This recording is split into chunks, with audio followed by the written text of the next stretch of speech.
Hello, and welcome to ProgressiveChristianity.org's Things That Matter, where we talk about pressing theological and social issues. We talk about things that matter. I am Caleb Lyons and have the honor of serving as co executive director of ProgressiveChristianity.org, along with my friend and colleague, the Reverend Mark Sandlin, who will be ensuring that the technology runs smoothly today. Today, we're concluding our three-part series on the reproductive freedom. We've had incredible conversations with Dr. Diana Butler-Bass, Dr. Sharon Jacob, and the Reverend Dr. Jackie Lewis. Today, we're joined by a panel of board members and friends who I'll briefly introduce to you. Dr. Sharon Jacob is back with us today. Sharon is a professor of New Testament and Postcolonial Studies at Claremont School of Theology and a board member of ProgressiveChristianity.org. Elena Ramsey is here. She is the executive director of Faith Choice Ohio, having previously worked with Red Letter Christians, Sojourners, Women's Action for New Directions, and Obama for America. And Pastor Marcella Salgado, who is a Disciples of Christ and United Church of Christ pastor and activist at University Christian Church in San Diego. Welcome to all of you. Thank you for joining today. So today we'll be responding to arguments of the Christian right, reframing the conversation on clobber passages, and discussing passages that give a different perspective on reproductive rights. If those of you watching in any of the various places that this is streaming have questions or comments for our panelists, please feel free to comment throughout this wherever you are watching. And I can't promise that we'll have an opportunity to get to all of those, but we would love to address some if there's time. So before we get to any of the passages, friends, the Christian right has controlled the conversation on reproductive rights for decades now. I'm curious why you think that is and what that means. So I'll just throw that out.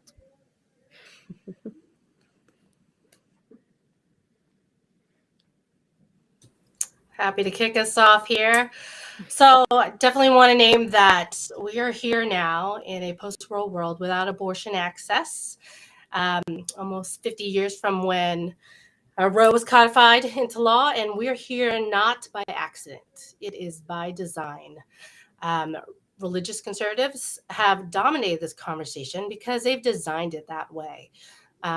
When Roe, first was passed in 1973, there was no strong religious opposition to abortion, except, let's say, from Catholics.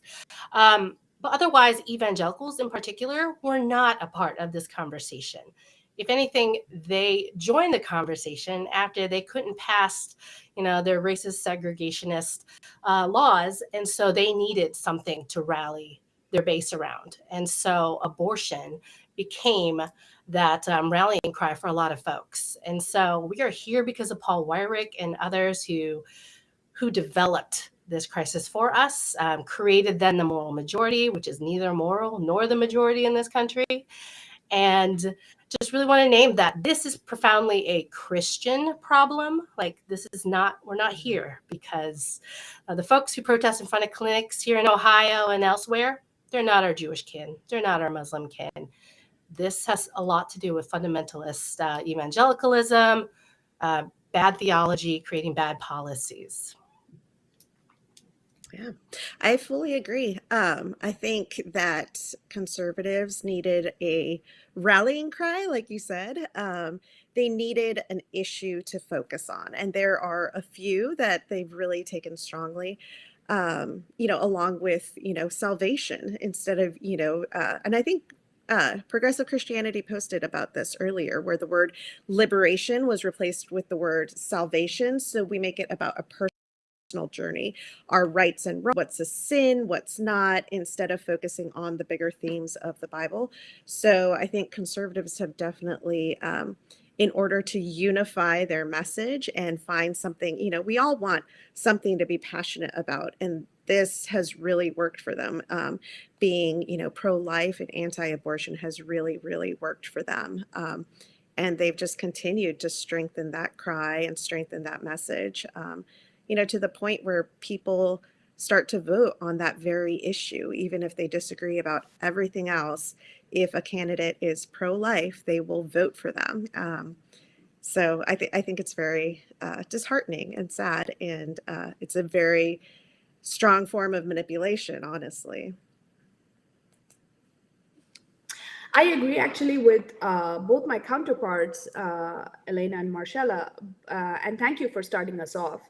Um, I also think, just adding to what both of you are saying, it is about bad theology, but it's also about, um, bad interpretation of text, right? I mean, we're taking a text, an ancient text, which was written in various forms, right?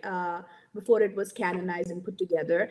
And we are reading, uh, just focusing on certain passages out of context and making it fit. And I have to always remind people that the Bible, the biblical text for Christians can be used as a weapon of destruction, or it can be used as a beacon of hope.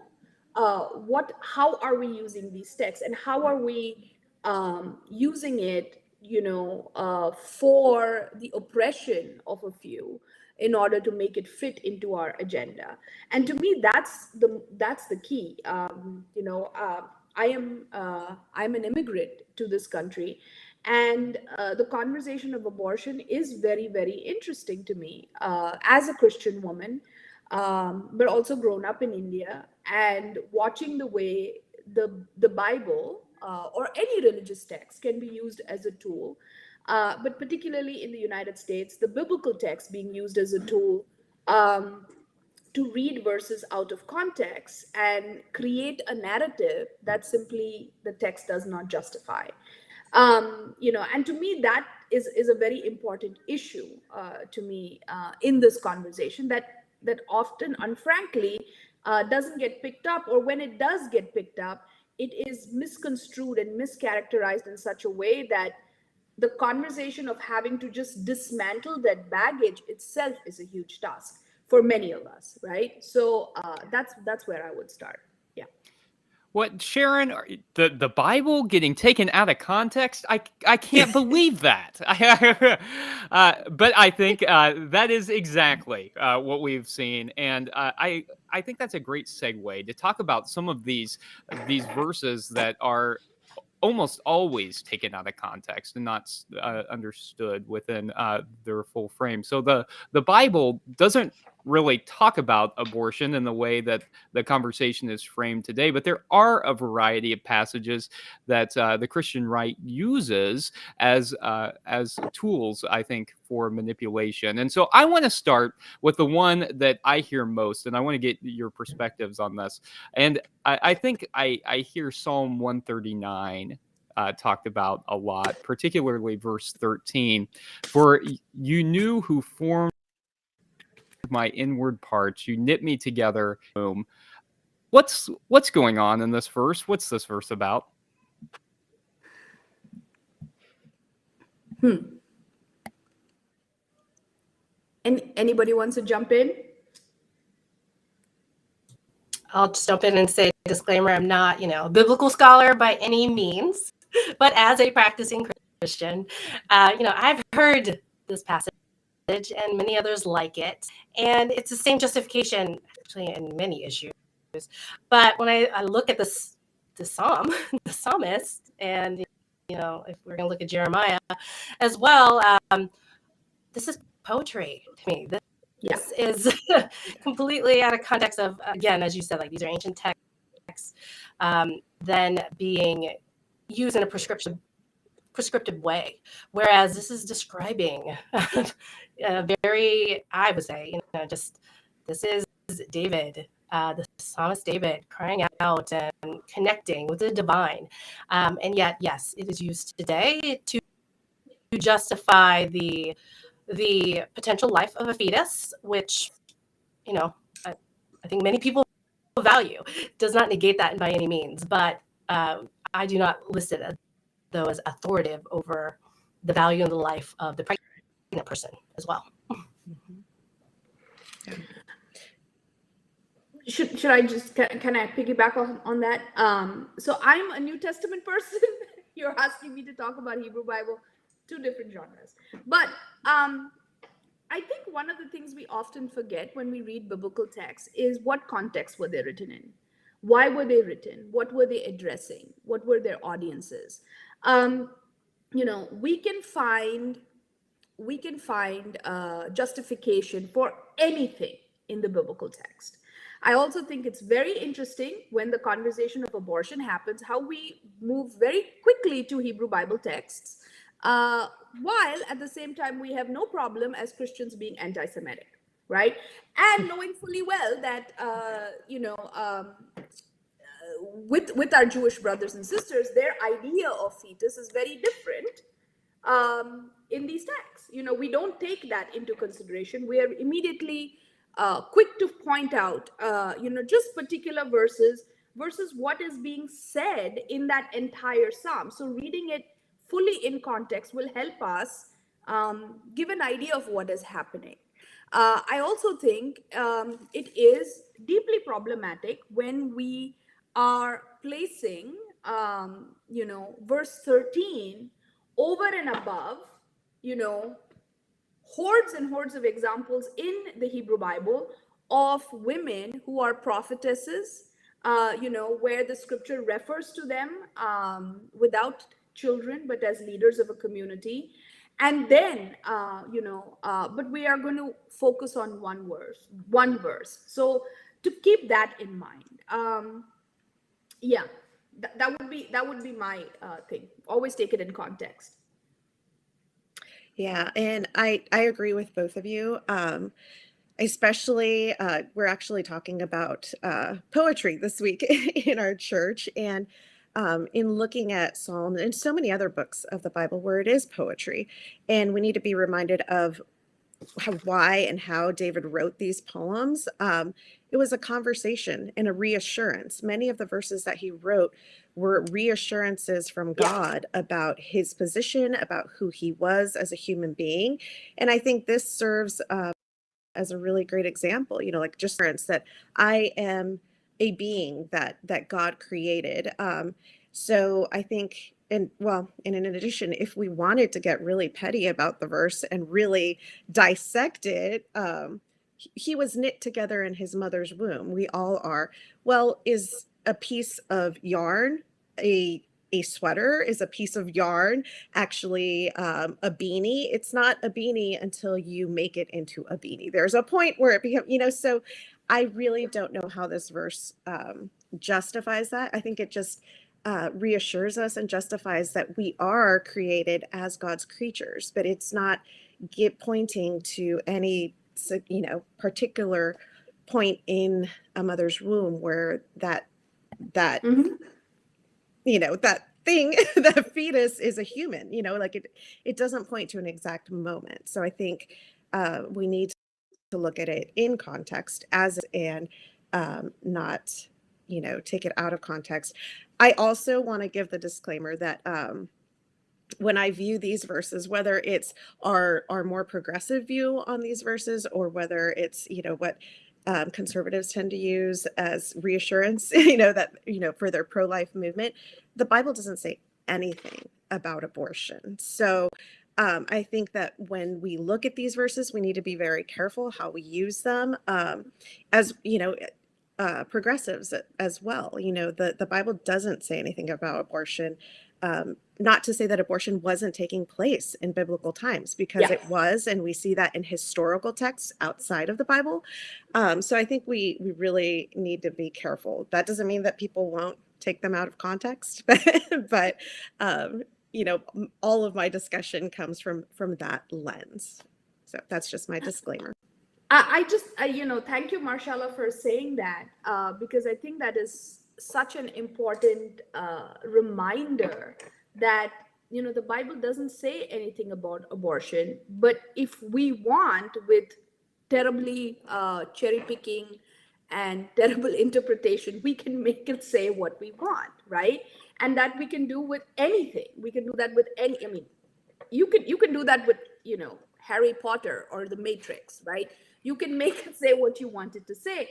I think the important issue is, if we are interpreting, are we interpreting for good and humanity and inclusivity and liberation, or are we interpreting in a way that dehumanizes you know, certain people and their rights? And to me, that is a big distinction with the way we should approach these texts in the first place, you know. So yeah. So I want to bring our attention to a related text, and that's Jeremiah 1:5. This is another one that I hear talked about a lot. And it says, "Before I formed you in the womb, I knew you. Before you were born, I set you apart. I appointed you as a prophet for the nations." And so this is one verse, but there are similar verses throughout the Hebrew Bible and into the New Testament.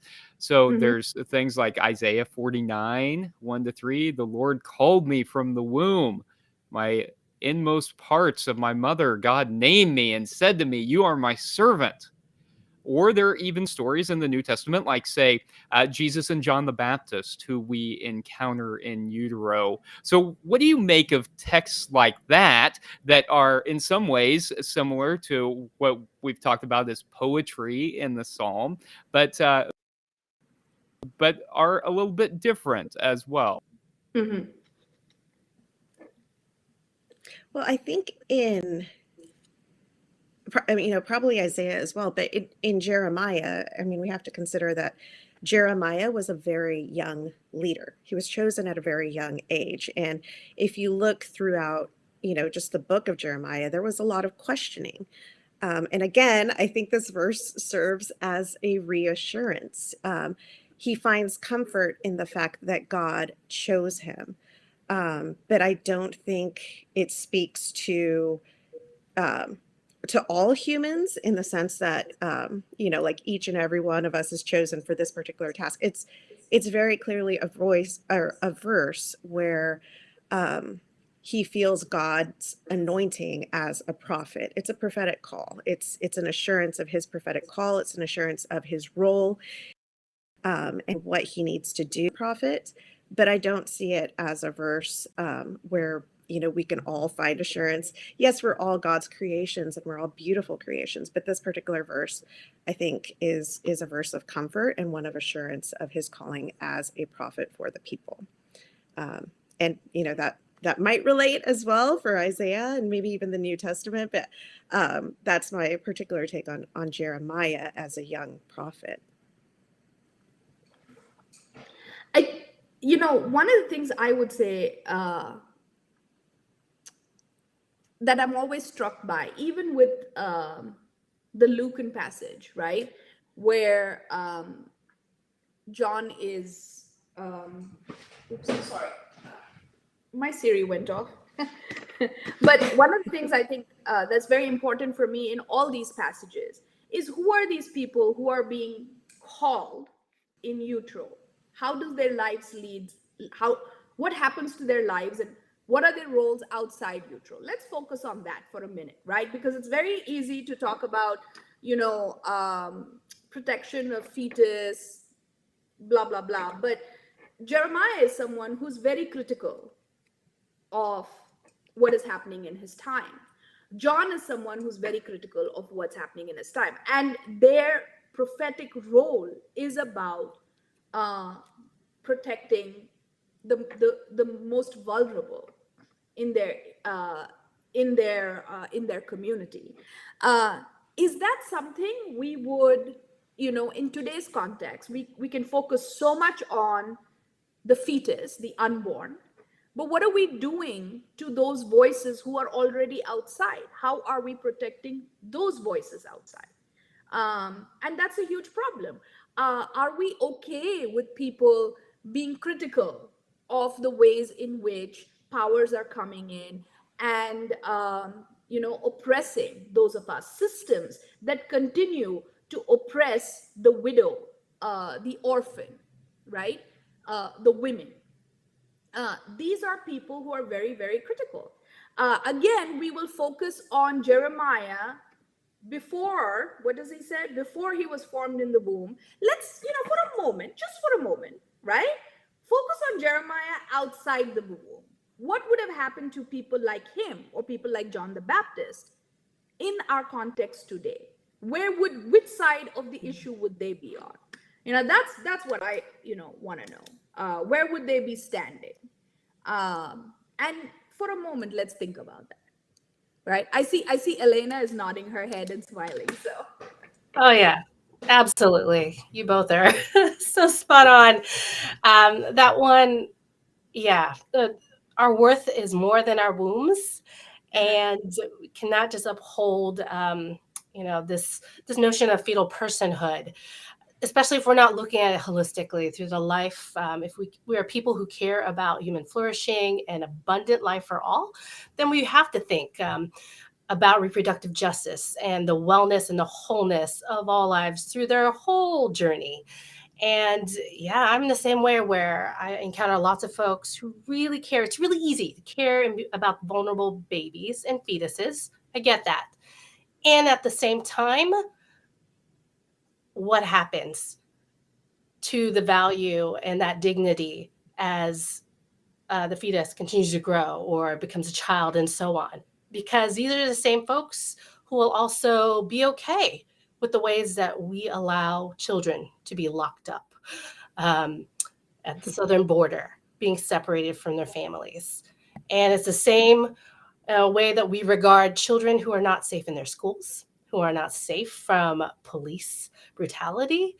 And so, yeah, we have to think not just the value and the life and well-being of the pregnant person, but also the world in which we're creating, where if we say that that fetus matters, then what world are we creating where they can live full, whole lives? And at least here in the US, I'm not convinced that we care about children as much as we say we do beyond the womb.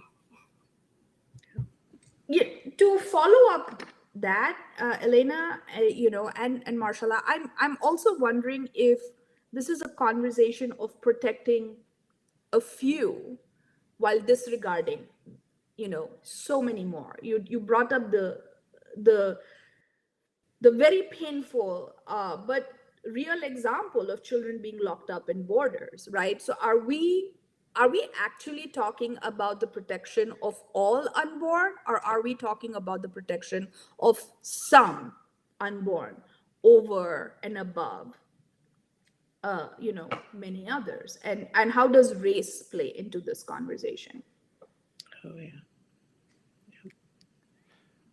That's an important, such important questions, and I hear you all saying. I think that I think a lot of the narrative is that uh, that you're pro-life to protect the vulnerable, right? I hear that argument a lot, but what I hear you all saying is that the Christian ethic of protecting the vulnerable extends far beyond the womb, and that there are a lot of complications, and there are a lot of issues here that we ought to be considering, and that people who are pro-choice Christians are actually concerned about protecting those who are in vulnerable situations as well. And so I think that's important to highlight, because I think that's a narrative that the Christian right has, is that, oh, well, progressive folks aren't concerned with protecting the vulnerable. And I heard you all articulate a position that actually this is being pro-choice is a way of protecting those who are most vulnerable.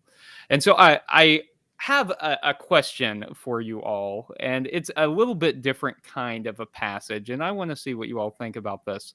It's Exodus 21, verses 22 to 25. And in this passage, we find a case where a pregnant woman jumps into a fight between her husband and another man and suffers injuries that cause her to miscarry. Are you all familiar with that verse? Do you all have any? And who wants to take it? Sorry, Caleb, could you repeat that?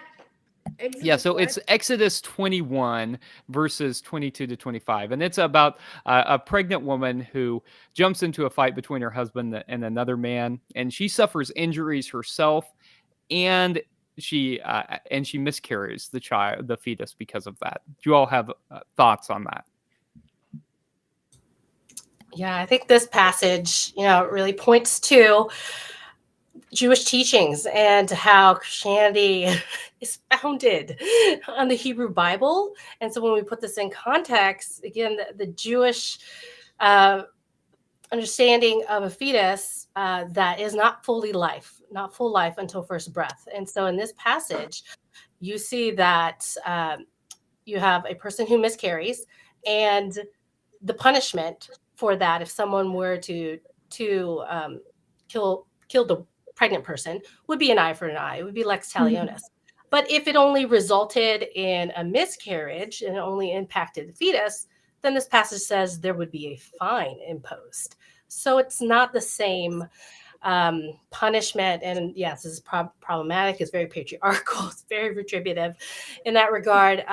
But this also speaks to, just again, the Jewish worldview. And even today, it is taught that, that abortion and the value of a fetus does not precede that of the pregnant person. And so Jewish teaching affirms abortion and actually requires it if the fetus would then risk the life of the mother. And so that, I think, is just, at least for me, when I used to be a very formalist, fundamentalist Christian, never on my radar that, oh, wait, this is Jewish teaching. This is very different from New Testament. And and we really have to put that that lens in context.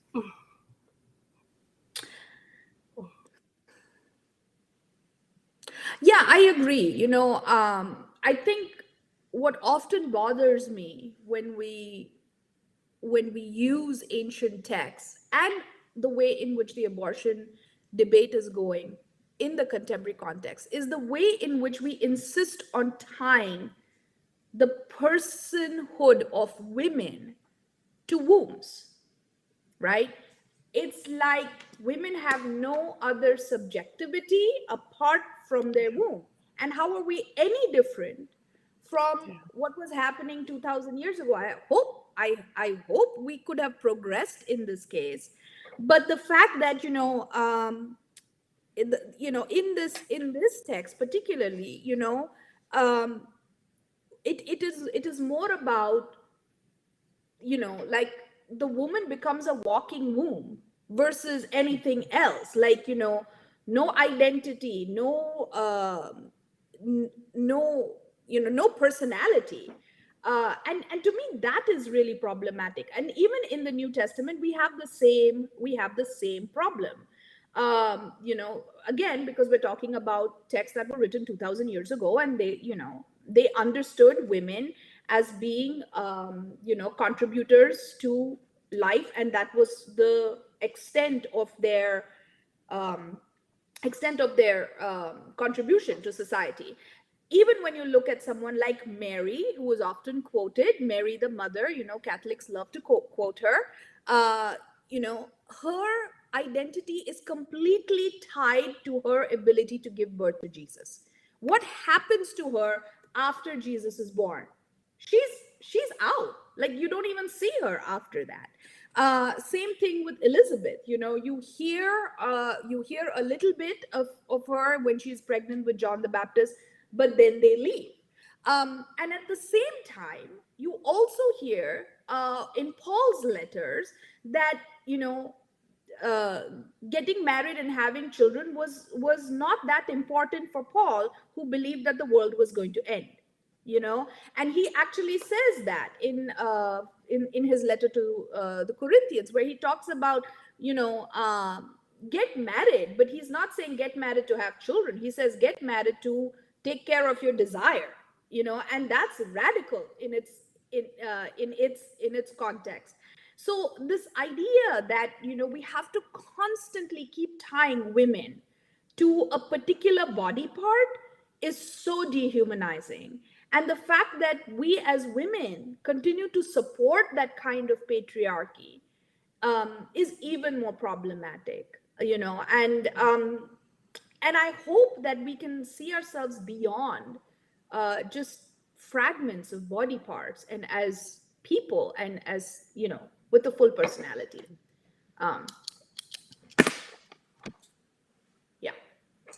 Yeah, I agree. And I think it definitely overshadows, well, especially in talking about Mary, the mother of Jesus, it overshadows her choice that she had. You know, she was a very young, unwed mother, and she made the choice to have a baby, you know, and if you look at, I've seen arguments that say that, you know, well, it was Mary that made up this lie about her being a virgin, just and that's the story to Joseph. When in reality, I believe it was Constantine that made up that lie. Like I think, and I could be wrong. Maybe one of you could correct me, but I believe the whole Virgin Mary story didn't come into play until Constantine. So I think that gives Mary even more power as an individual. Um, to say, you know, I had a choice. I didn't have to get married. I didn't have to have this baby, but she chose to do so. And that's something that's still taboo, even in progressive churches to this day, an unwed mother. And it took a long time for me to proudly say that I got pregnant before I got married. You know, like my husband and I ended up getting married after we had our baby. But a lot of people would be shocked to hear, like, oh, how could you be a minister? How could you be a Christian? How can you? But I think we need to take back in talking about, you know, the patriarchy and who's controlling the message.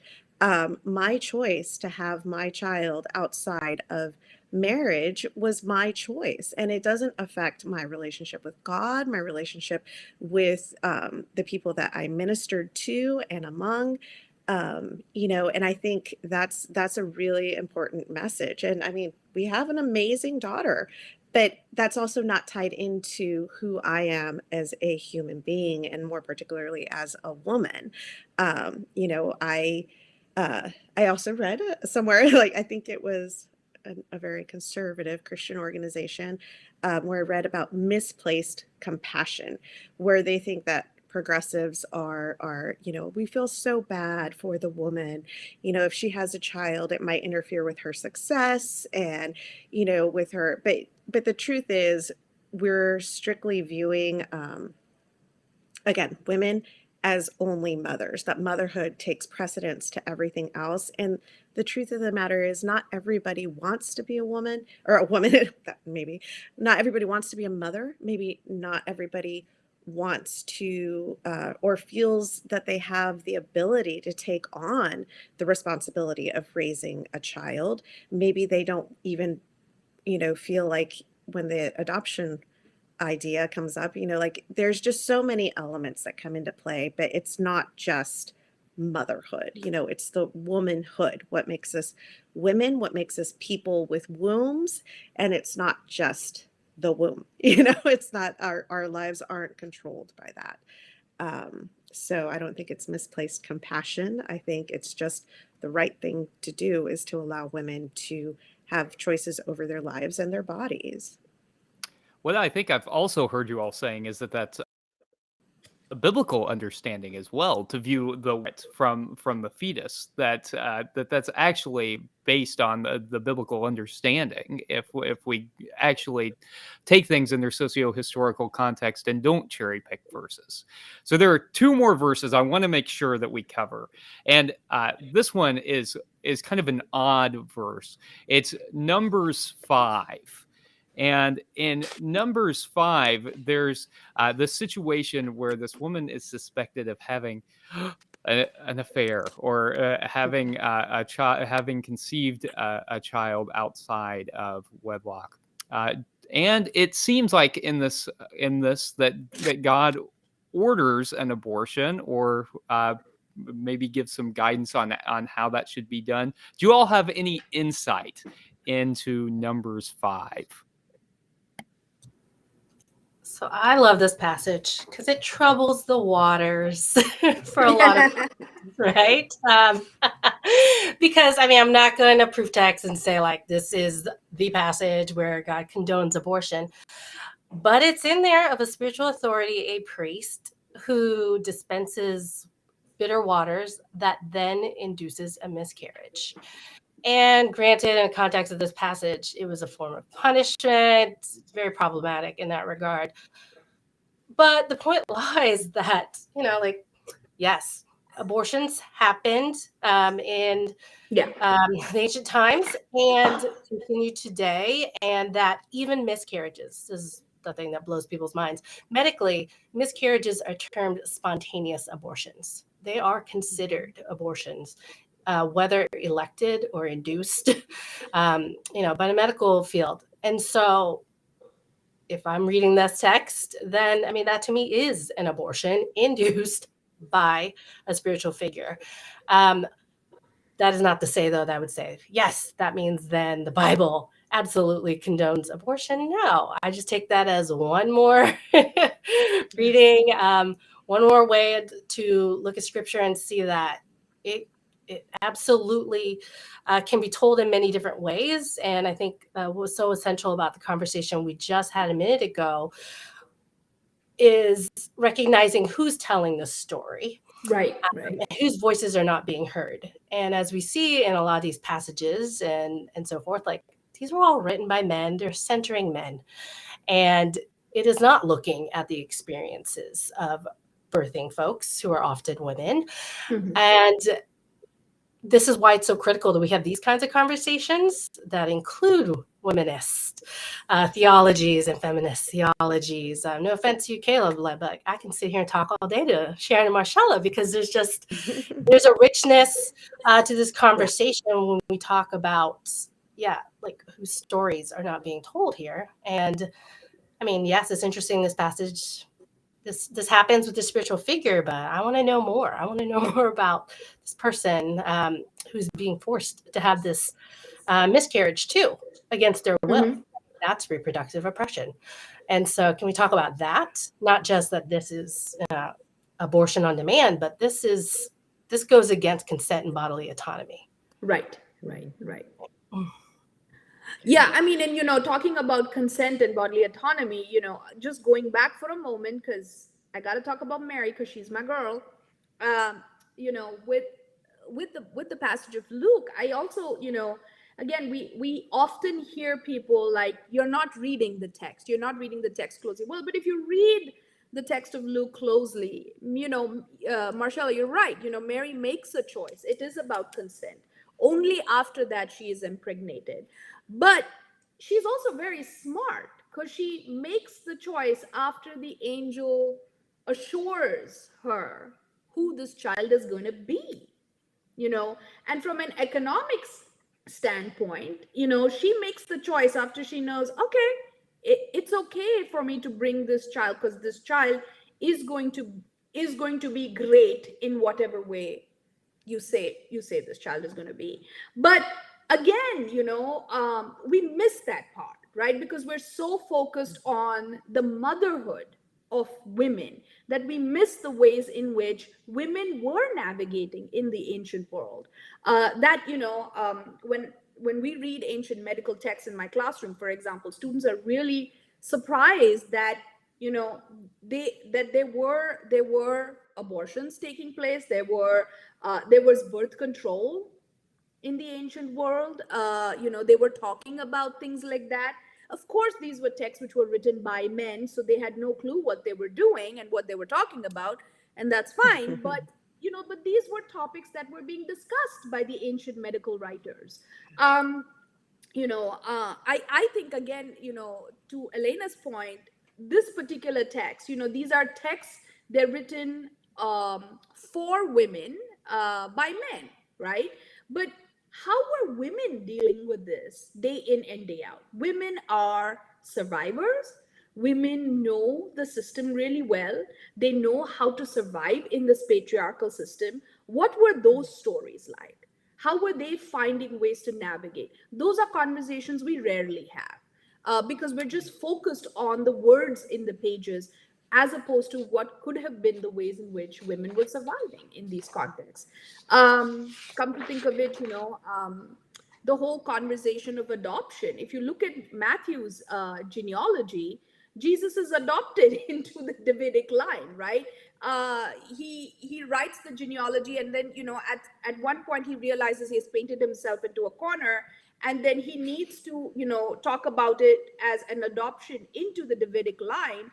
in order to make sense of Jesus as the son of David in that lineage. So these were things that were happening in the ancient world, and to again read the ancient context from a singular lens is so problematic. And and we miss the nuances sometimes that are present in the text itself. What's the text not saying? Who's not speaking? Or have they spoken, and have we missed what they're saying because the baggage of our theology and our Christianity is so heavy that we're not even seeing what's being written in the text. So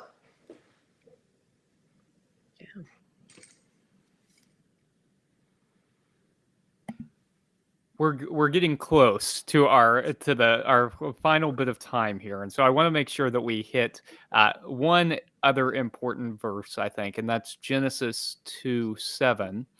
And in this verse, it says, God breathed life into his nostrils, and from that point, the man became a living being.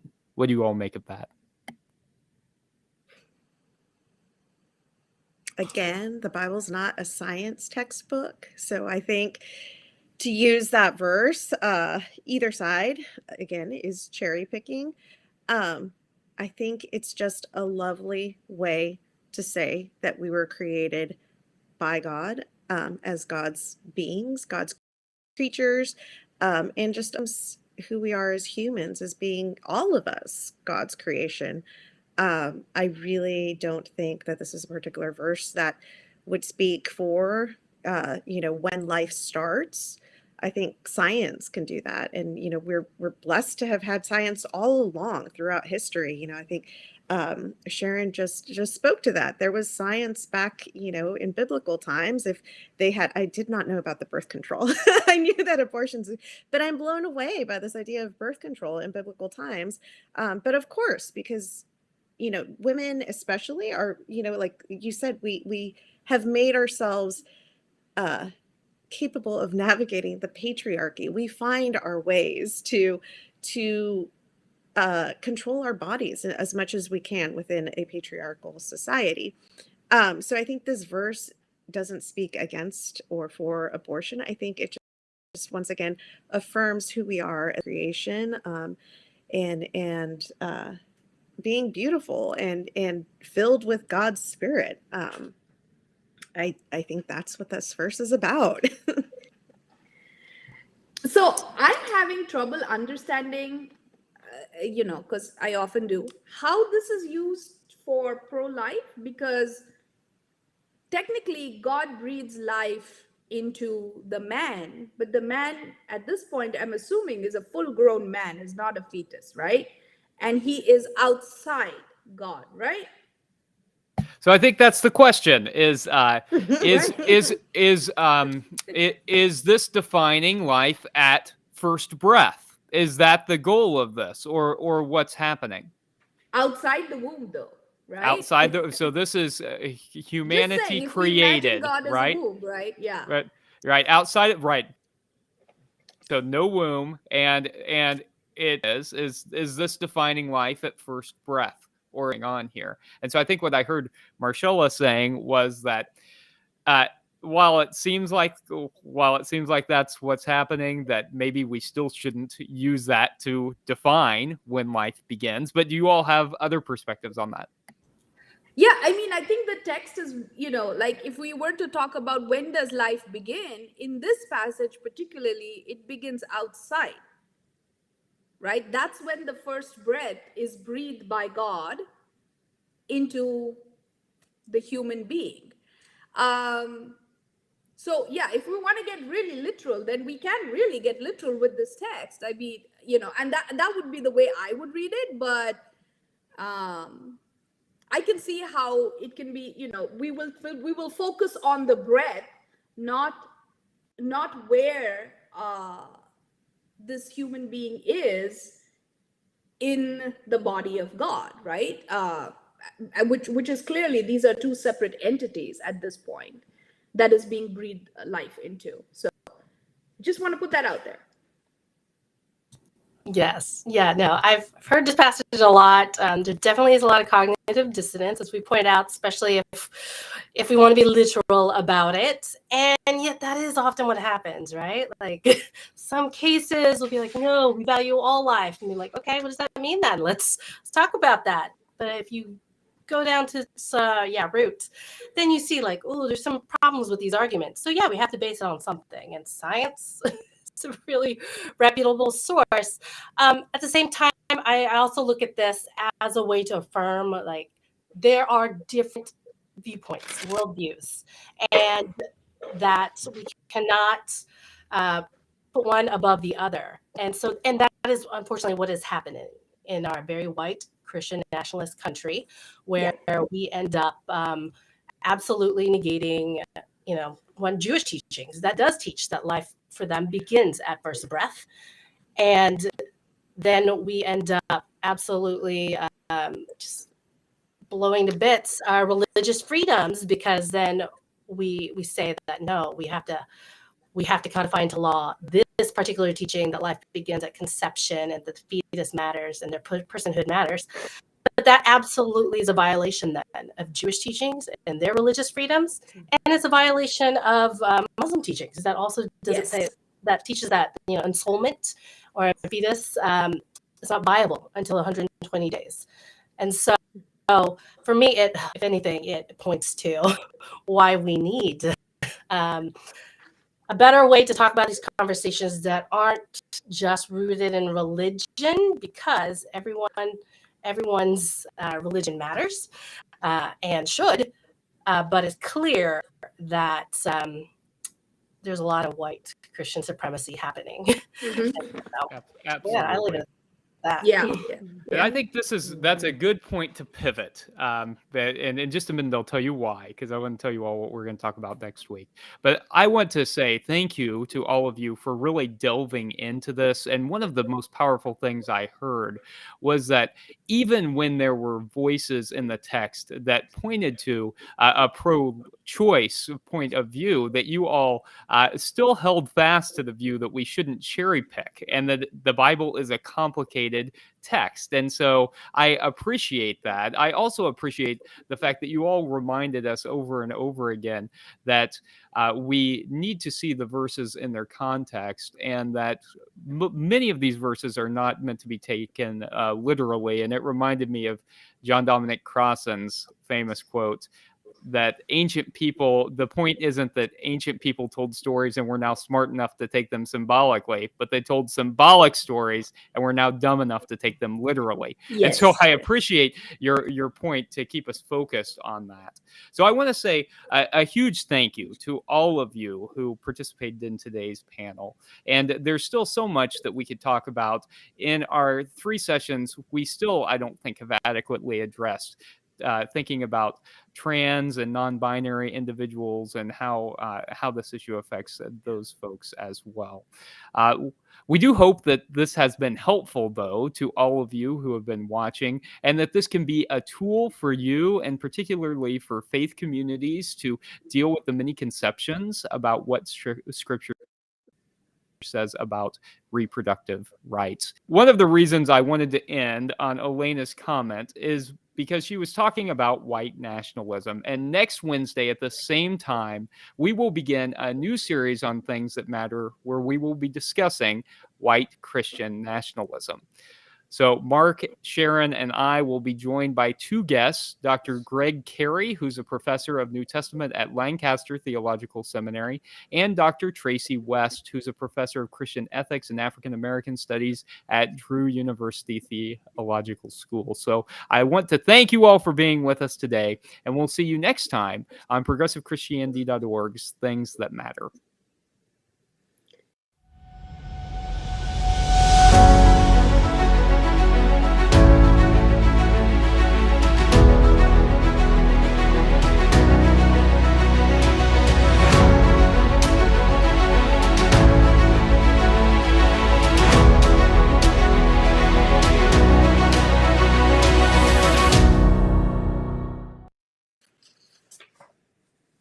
Fantastic. That was a great show.